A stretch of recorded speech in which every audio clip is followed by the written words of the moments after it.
அனைவருக்கும் அறம் வீரா சேனலின் அன்பு வணக்கம். பெண்கள் எப்படி இருக்கணும், நம் முன்னோர்கள் அதை பற்றி என்ன சொல்லியிருக்காங்க, அதை பற்றிய ஒரு வீடியோ பதிவு தான். வாங்க வீடியோ பதிவுக்கு போவோம். பெண்கள் சாதம் வடிக்கும்போது அதில் சிறிது கல் உப்பு சேர்த்து வடித்தால் ஒரு சேர அன்னபூர்ணியின் ஆசியும் மகாலட்சுமி ஆசியும் ஒன்றாக கிடைக்கும். சாதம் வடித்த பானை வெகுநேரம் குனிந்து கொண்டிருக்கக்கூடாது. அன்னபூர்ணியின் கோபத்திற்கு ஆளாகவாய்.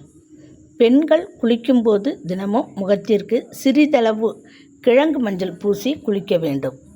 பெண்கள் கால் மேல் கால் போட்டு அமரக்கூடாது. கால்களை ஆட்டிக்கொண்டு அமரக்கூடாது.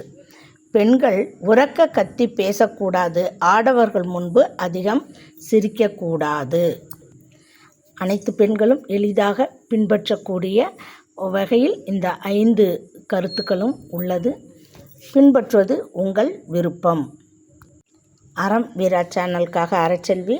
இந்த பதிவு உங்களுக்கு பிடித்திருந்தால் அறம் வீரா சேனலை சப்ஸ்கிரைப் பண்ணுங்கள், ஷேர் பண்ணுங்கள், லைக் கொடுங்க. மகிழ்ச்சி. நன்றி. வணக்கம்.